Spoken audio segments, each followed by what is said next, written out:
रामविलास पासवान जी का कहना था कि मैं उस घर में दिया जलाने चला हूं जहां सदियों से अंधेरा है। वो ये भी कहे हैं कि जिस काफिला और करवा को मैंने आगे लेकर के चला है, उस काफिला और करवा को आगे लेकर के चलने का काम कीजिएगा, अन्यथा नहीं चलेगा। उस स्थान को छोड़ दीजिएगा ताकि आने वाला दिन में चिराग पासवान जैसा विकास पुरुष होगा, उस काफिला और करवा को आगे लेकर के चलने का। नंदन कुमार आपका स्वागत करता हूँ एन न्यूज़ 12 में। आज हम लोग हैं हाजीपुर में और रामविलास पासवान जी का बोला जाए कि भूमिगढ़ है, जो कि ये मात्र 2 बार हार चुके हैं और सब दिन ये जीते हुए आए थे और जो काम किए हैं चिराग जी करेंगे। देखिए सरदे हमारे दिवंगत नेता आदरणीय रामविलास पासवान जी का ये कर्मभूमि रहा है और साल 1977 से लेकर 2014 तक में मात्र वो 2 बार चुनाव हारे, एक 1984 में और दूसरी बार वो 2009 में हारे थे। विगत इतने वर्षों के राजनीतिक कैरियर में अगर दिवंगत हमारे नेता स्वर्गीय रामविलास पासवान जी का यहाँ कार्य को देखेंगे तो आप पाएंगे कि विभिन्न तरह के यहाँ कार्य किए हैं जो ऐतिहासिक कार्य है। ऐतिहासिक कार्य में अगर हम जो उनके कार्यों को गिनाने चले तो उसमें सबसे सर्वप्रथम जो काम आता है उनका जो सीपेट का निर्माण होना है यहाँ, जिसमें प्लास्टिक इंजीनियरिंग बिहार में मात्र इकलौता कॉलेज वही है, सीपेट कॉलेज। दूसरा होटल मैनेजमेंट, तीसरा नाइपर। इसी तरीक़ा से विभिन्न जो है कार्यों का यहाँ उल्लेख, उनका योगदान जो है आज तक लोग याद रखे हुए हैं और इन्हीं के पद चिन्हों पर चल के चिराग पासवान जी भी यहाँ कार्य करेंगे। पक्षीय पार्टी वाले एक सवाल उठाते संविधान को लेकर कि बीजेपी आएगा फिर और संविधान खतरे में जाएगा, और उसमें आपका चिराग पासवान जी भी हैं जो कि एससी में आते हैं। क्या लगता है कि चिराग पासवान ये संविधान को बचा पाएंगे, जो विपक्षी वाले जो बोल रहे हैं कि संविधान खतरे में है? आपको क्या लगता है देश के प्रधानमंत्री के रहते हुए संविधान कभी खतरे में है? ये सब मतलब एक तरह से कहें तो फालतू अफवाह है। और देखिए विपक्षी के पास कोई मुद्दा है नहीं चुनाव लड़ने के लिए। फैक्ट बात ये है कि उनके पास कोई ऐसा मुद्दा हो कि जिस पे वो चुनाव लड़ सकें, तो ऐसी कुछ है नहीं। तो उनके पास सिर्फ एक मुद्दा बचा है और वो है विरोध और अफवाह। कभी आप देखते हैं कि देखे होंगे अभी एक मूर्ति वाला जो हुआ था, तो ये सब कार्यक्रम जो हो लगातार एक नया चीज़ें जो है ढूंढ रहे हैं। और सही मायनों में अगर थोड़ा सा अगर ढंग से पढ़े लिखे होते तो उनको पता चलता कि संविधान होता क्या है। उस पर क्वेश्चन उठाने से पहले कम से कम अपने बारे में वो सोच के देखते। राम मंदिर पे क्वेश्चन उठाने से पहले वो कम से कम एक बार उस इतिहास को पढ़ते, तब उन्हें पता चलता है कि इतिहास होता क्या है, संविधान होता क्या है। किसी के कह देने से कुछ थोड़ी ना हो जाता है। ऐसे ऐसे कितने लोग आए और कहते रहे और जाते रहते हैं। इस बार मोदी जी जिस प्रकार से वादा किए थे और वो काम नहीं किए हैं, वो हम लोग भी जान रहे हैं, और काम किए हैं तो आप लोग भी बता सकते हैं। क्या लगता है कि इस बार मुद्दे क्यों नहीं उठा रहे हैं? इस बार रोजगार और नौकरी के बारे क्यों नहीं उठा रहे हैं? हमें लगता है कि आदरणीय प्रधानमंत्री नरेंद्र दामोदर दास मोदी जी ने देश के लिए जितना बड़ा काम किया, और खासकर मैं अगर रोज़गार पे बात करूँ तो रोज़गार पे उन्होंने जो काम किया है, रोज़गार देने की जो काम किया है, मैं ये नहीं कहता कि सरकारी नौकरी पे मैं सिर्फ बात नहीं कर रहा हूँ, मैं सरकारी नौकरी के अलावे भी बात कर रहा हूँ, मैं रोज़गार की बात कर रहा हूँ। ज़रूरी नहीं है कि सरकारी नौकरी, अरे पैसा कहीं से भी आता है, ऐसा ज़रूरी थोड़ी है। हम लोग भी अब सब लोग, पॉसिबल नहीं है भाई जी कि उतने लोगों को सरकारी नौकरी दिया जा सकता है। लेकिन हाँ, रोज़गार की जो व्यवस्था की गई, अभी तक ऐसे प्रधानमंत्री देश को न कभी मिला है। हमें लगता है कि आगे का तो हम बात नहीं करेंगे, लेकिन अभी तक ऐसे प्रधानमंत्री देश की नहीं मिले थे कभी। और रोज़गार की जहाँ तक बात रही तो रोज़गार लगातार मतलब प्रधानमंत्री जी के द्वारा दिया जा रहा है। अभी तक कोई प्रधानमंत्री रोज़गार करने के लिए 10-10 लाख रुपए किसी को दे रहे थे क्या? नहीं दे रहे थे।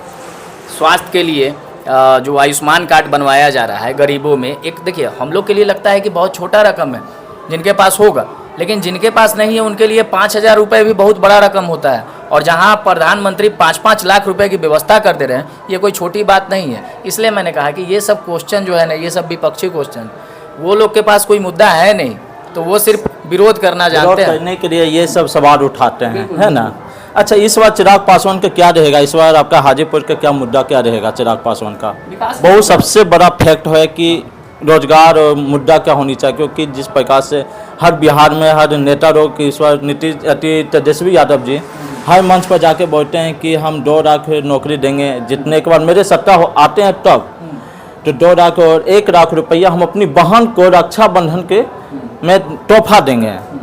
तो क्या लगता है कि इस बार आपका चिराग पासवान जी इसका किस तरह से मुकाबला करेंगे? देखिए, ये सब हार का डर है, और डर जब सताता है ना तो बहुत सारी चीज़ें जो हैं अंदर से अफवाह जो है वो निकलना शुरू हो जाता है। हम ये करेंगे वो करेंगे। अब ये बहुत सारी चीज़ें, अभी थोड़े दिन पहले आप देख रहे होंगे कि आ रहा था 17 साल बनाम 17 महीना। अब उसमें हम एक चीज़ डिफाइन करेंगे कि मान लीजिए कि मैं गाड़ी का ऑनर हूँ और ये मेरे ड्राइवर हैं, ठीक है। ये मेरा गाड़ी लेके अगर कहीं गए तो ऐसा तो नहीं कि गाड़ी इन्हीं का हो गया। इनको अगर ये गाड़ी में तेल डलवा दिए तो आप पेट्रोल पंप पर कह दीजिएगा कि हाँ हम गाड़ी के ऑनर है, लेकिन घर में जब आइएगा तो यही ना कहिएगा कि गाड़ी के ऑनर ही है। तो जब नीतीश कुमार मुख्यमंत्री है तो उप मुख्यमंत्री जी 17 महीने में नौकरी बांट दिए, मतलब मालिक जो है बैठल रह गया, ये जो स्टाफ है वो है नौकरी बांट रहा है। ये सब भाई जी अफवाह है। ऐसा ऐसा भी बहुत चीज़ आएंगे। सब चुनाव में बरगलाने का, सिर्फ जनता को बहकाने का काम किया जाता है। अभी तक यही किया गया है। लालू जी का एक नारा था कि लाठी भजावन और तिल पिनावन। इससे क्या मैसेज जाता है कि हम कोई नया, जैसे गांधी मैदान में उनका होता था रैली, तो उसमें लाठी में हम तेल लगा के रखे हैं, मतलब इसका क्या आप समाज को क्या मैसेज देना चाहते हैं? ये सब सिर्फ अफवाह है। इस अफवाह से बिहार के लोगों से मैं चाहूँगा कि बिहार के लोग जो भी आपके चैनल के माध्यम से देख रहे हैं, इन सब अफवाहों से बचे, ग्राउंड पे आइए, हकीकत आइए, किताबें पढ़िए और जानिए भारत की हकीकत को। जो लोग पढ़े लिखे लोग हैं ना, वो कभी इन लोग के साथ नहीं जाएंगे, क्योंकि उन लोगों ने उनके गार्जियन से कभी पूछिए कि 2014 से पहले क्या होता था बिहार में, जब हमारी बहन बेटियां शौच के लिए निकलती थी तो क्या हो जाता था उनके साथ। आज तो प्रधानमंत्री जी का देन है कि शौचालय घर घर बनवा के उन्होंने सबसे पहले इस चीज़ को रोक दिया। चूल्हा का जहाँ तक मैं बात करूँ, हर घर में आज सिलेंडर पहुँचा हुआ है। हमें आज लंबा लाइन नहीं लगना पड़ता है। हमारे माताओं बहनों को अब चूल्हा फूंकना नहीं पड़ता है। अब एक लाइटर जलाया और चूल्हा जला खाना भी बन जाता है। और उसमें हमारे रामविलास जी का रामविलास जी की देन है कि आज हर घर अनाज भी पहुंच रहा है। तो बहुत सारी सुविधा। देखिए, प्रधानमंत्री जी जो है लगातार, वो ये नहीं कहते हैं कि अचानक से खत्म होगा, लेकिन गरीबी की तरफ जिस तरीके से वो ध्यान दे रहे हैं, अभी तक कोई भी प्रधानमंत्री इतने गहराई से काम नहीं कर रहे थे। हाँ, एक चीज़ मैं आपको और बताऊंगा कि अगर कोई लोग गरीबी से बाहर आए हैं तो उन्हें हमें तुरंत से एकदम से नहीं छोड़ देना, उस पर भी विशेष ध्यान रखा जा रहा है। उसके आगे वाले जो लोग हैं फिर उनको भी निकालने की तैयारी चल रही है। तो हमारी तैयारी ये है कि हम ऊपर से लेके नीचे तक के लोगों को देखें, ये ना कि बस किसी को आए और बहकावे कर दे आपको, हाँ बहन है तुमको राखी बांधने में 1 लाख देंगे और ये करेंगे। ये सब अफवाह है सिर्फ, और ऐसे अफवाह से जनता जो है रूबरू हो चुकी है। जनता जानती है कि कौन नेता और क्या कर सकता है, और पढ़ा लिखा। और देखिए, सबसे बड़ा चीज़, हम इस पे तो विशेष नहीं कहेंगे, लेकिन हाँ, एक पढ़ा लिखा नौजवान में और एक नौवीं फेल में बहुत अंतर होता है। इस डिफरेंट को समझिए, और बिहार को इस चीज़ की समझने की बहुत ज़रूरत है। आपका नाम क्या हुआ? अमर कुमार पासवान, अच्छा, बक्सर जिला राजपुर विधानसभा सुरक्षित क्षेत्र से मैं 2005 का पूर्व प्रत्याशी हूँ। और इस बार चिराग पासवान जम्मू छोड़ के आए हैं, क्या लगता है कि हाजीपुर के लिए रामविलास पासवान जैसे काम कर पाएंगे?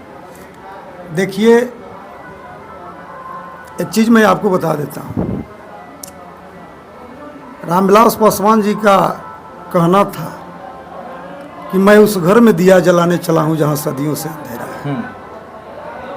वो ये भी कहे हैं कि जिस काफिला और करवा को मैंने आगे लेकर के चला है, उस काफिला और करवा को आगे लेकर के चलने का काम कीजिएगा, अन्यथा नहीं चलेगा। उस स्थान को छोड़ दीजिएगा, ताकि आने वाला दिन में चिराग पासवान जैसा विकास पुरुष होगा, उस काफिला और करवा को आगे लेकर के चलने का काम करेगा। तो मैं क्लियर आपको बता दे रहा हूँ कि विकास की बात है, और माननीय हम लोगों के पार्टी के राष्ट्रीय अध्यक्ष आदरणीय चिराग पासवान जी यहाँ पर अच्छा विकास करेंगे। विकास